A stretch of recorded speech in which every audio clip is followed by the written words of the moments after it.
Backpack Homestead. Hope you've had a great day.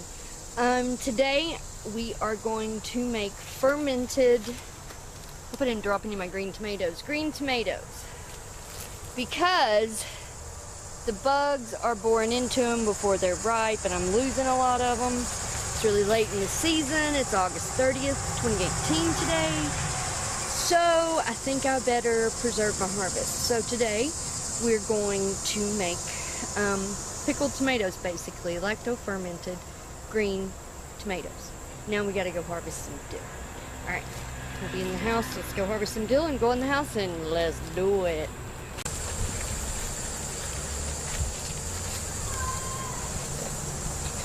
Oh no, where are my scissors? I must have dumped them out somewhere. Ding dang. Uh-oh.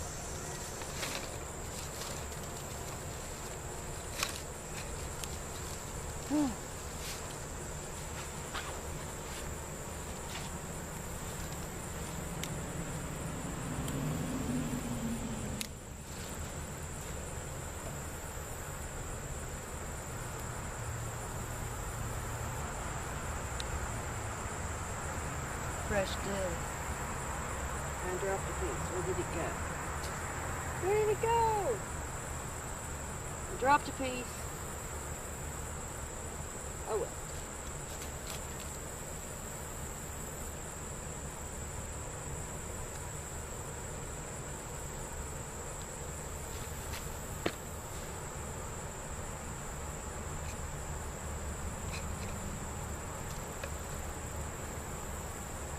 There are the pieces I dropped.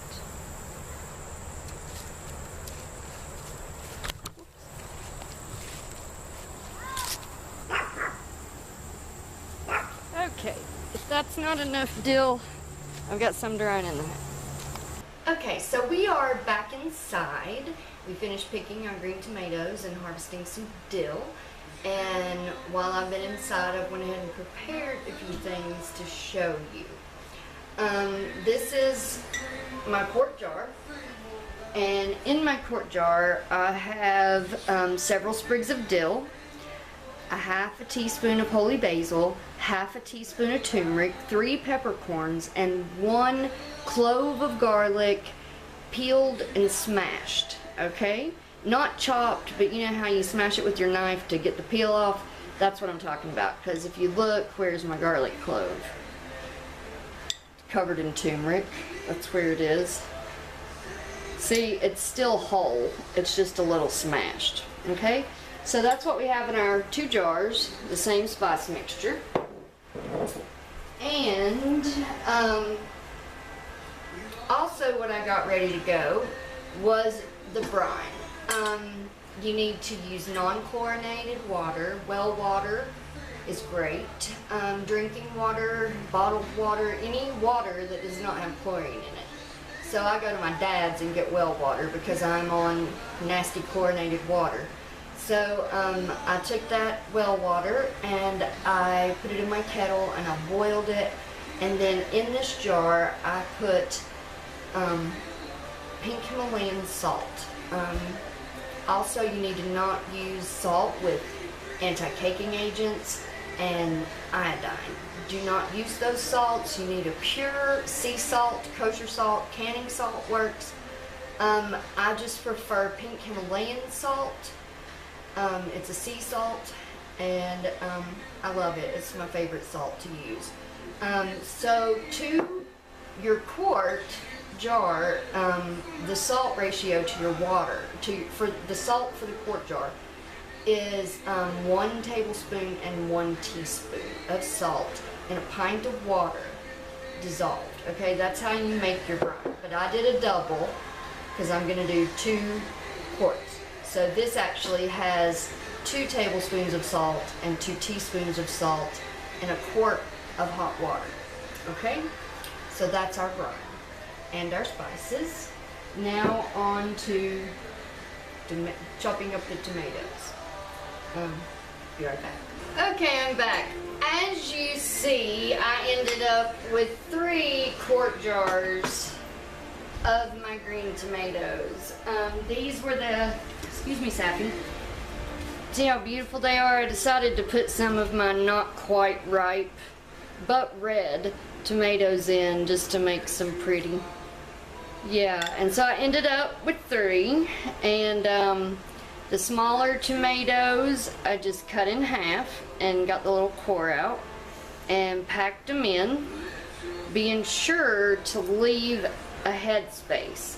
I try to be below the rim. This jar's a little full, but I've got a new gadget that we're going to use that should eliminate my bubbling over problems when I use a regular mason jar top. Alright, hang on, I get some rings. I totally forgot to get my rings out. There we go. I got some rings. These are our rings. Okay. The last time you guys saw me ferment, it was my red cherry tomatoes, and they have since finished fermenting, and I put them in my fridge. I've still got my weight in there because I was waiting on my fruit to sink. See, that's how they turned out. They look gorgeous. Let's take that weight out and have a taste. What you think? So this one I just fermented using a regular, if I can open it, mason jar lid, and I just left it loose on there. And because I didn't have weights, I used my little pestle, or rather mortar. I don't know which is which. I gotta look that up. And let's taste. So let's get a spoon. Excuse me. I've already tasted them and I adore them. I like them better than the just basil ones because I love dill. See if we can get one that still looks like a tomato. See, and they will be deflated and lose their shape, but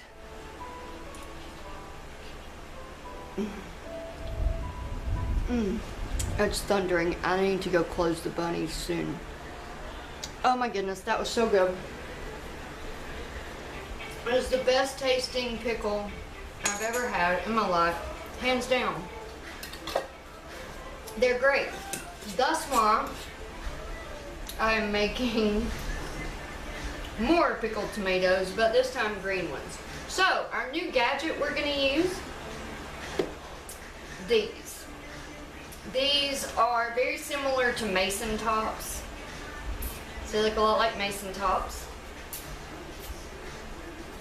They look a lot like, they're just like mason tops. It's a fermentation lid. And it has a little hole there that lets the CO2 out but lets no oxygen in.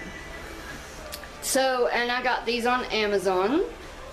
And it was a really good price. You get 6, and in mason tops you only get 4 for like $5 more, and this was $9.99 on Amazon. So this is the first time I'm using them, so watch my journey. And these are just called Fermentation airlock lids for wide mouth mason jar. And the manufacturer is Silware. Oops, I'm in the screen. Silware. So there you go. You can find those on Amazon. So now, the first thing we're going to do is we're going to stir up our brine again. Did you hear my jar pop? So let's stir up our brine.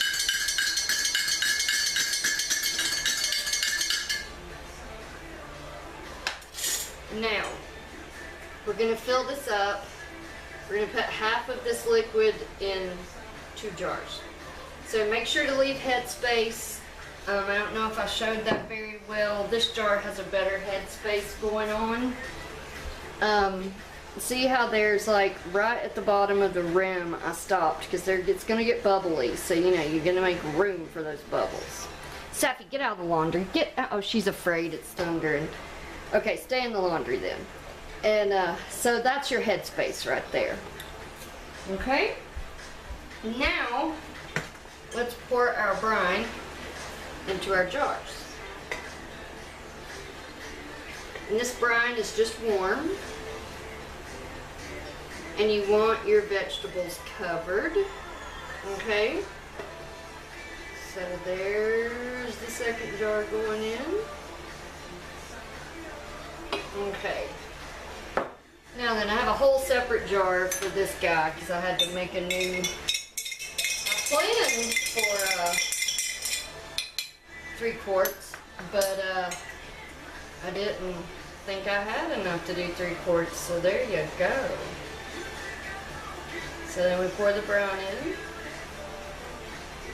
The bigger tomatoes I did quarter. Let me get my chopstick, I left it in the dish drainer. There it is. Come here, chopstick. Okay. Now, a very important step before you add the rest of your brine, because you see I've got brine left, and all this needs to go in that jar. Let me check and see if it's raining yet. No, not yet, but I'm gonna have to go close the bunnies. So I take a chopstick, and the reason you do this is to get all the air pockets out. And you'll see little bubbles rise, and your volume will drop because you had all these little air bubbles in here. And then you'll be able to fit the rest of your pint of brine into your quart jar with your tomatoes. So let's see. Yep, I think that's got that one. And get these air bubbles out. It's very important because this is an anaerobic process, as I said when we fermented the red tomatoes, the red cherry tomatoes. So, you know, no oxygen bubbles. Wow, I packed that jar tight. No oxygen bubbles in your ferment. That equals spoilage and mold. Okay, so now we'll finish topping off with our brine and get these veggies submerged.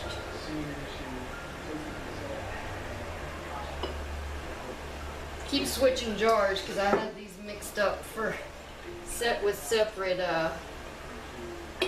amounts of salt in it, so I need it to go. So, yes, I'm going to poke it again.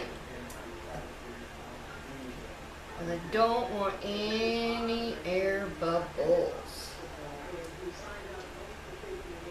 And if all of your brine doesn't fit, it's not the end of the world. Just as long as your veggies are covered, you're good to go.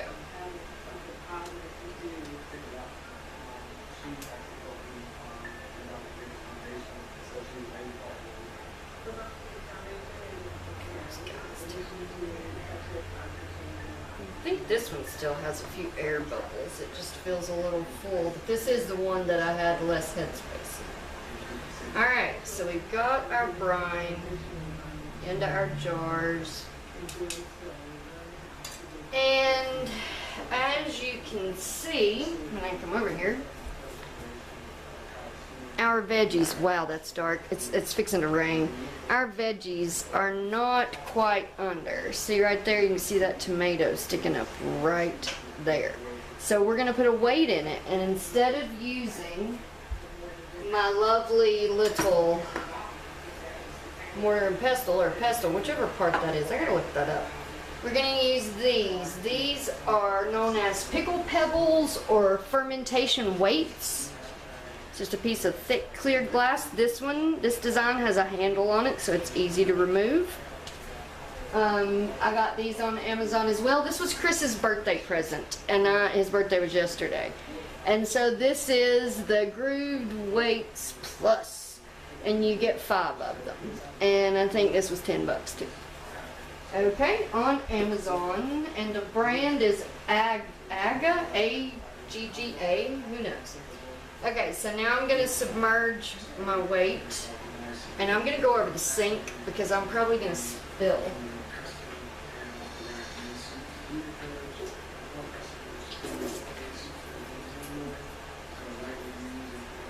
I've never used weights, so this is new for me. So I filled up my jars way too full. So I'll repeat that over here. And I just press it down, and if we lose a little brine, it's okay. There we go.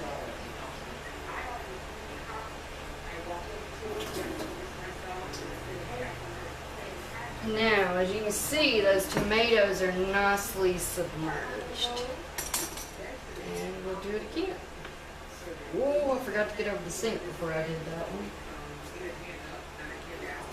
I am losing some of my basil, yes. It'll be alright, that dill and that other stuff's trapped at the bottom. If I wanted to, I could sprinkle a little more basil in. But, you know, whatever.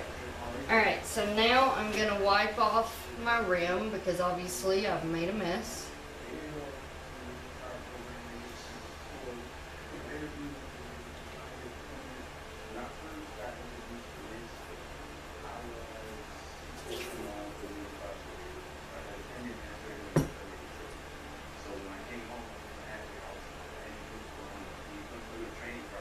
Yeah, I think I am going to add just a tiny bit more basil because I saw that basil floating out and I don't like that.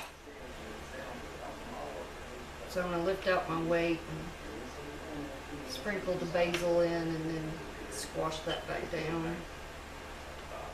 This is just about 1/4 teaspoon I'm putting back in because I don't figure I lost that much. See how easy it is to pick up that weight? Alright.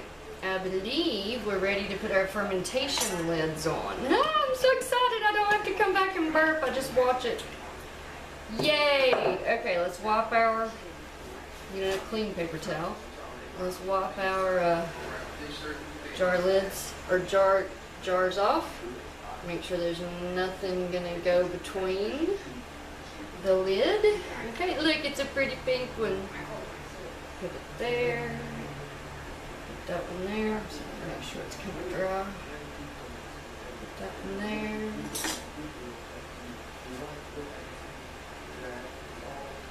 Put that one there. And then you just, these are made for wide mouth. Most of the time when you ferment, you would prefer a wide mouth jar because it's easier to get into and all that good stuff. So then you actually get to tighten it down all the way. Yay!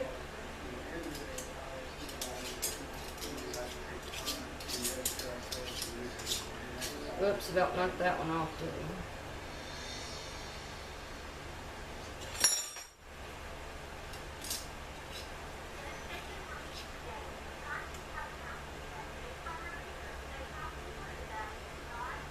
I? Okie dokie.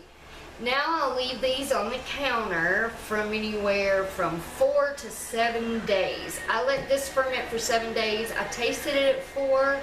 And I didn't really get a good enough pickly flavor from it. I mean, it was fizzy, it was good, but I really wanted it more pickled. So I did this for 7 days. So I'll check these at 4 days. And then again at, 7, unless I think they're done at 4. Okay, well, that's it for the Black Pack Homestead today. I hope you have a blessed day. Thank you for watching, subscribing, commenting, and especially liking. Liking means a lot to creators. It really does. So, that's it for the fermentation of green tomatoes. I'll see you next time here at the Black Pack Homestead. Have a blessed day. Bye-bye.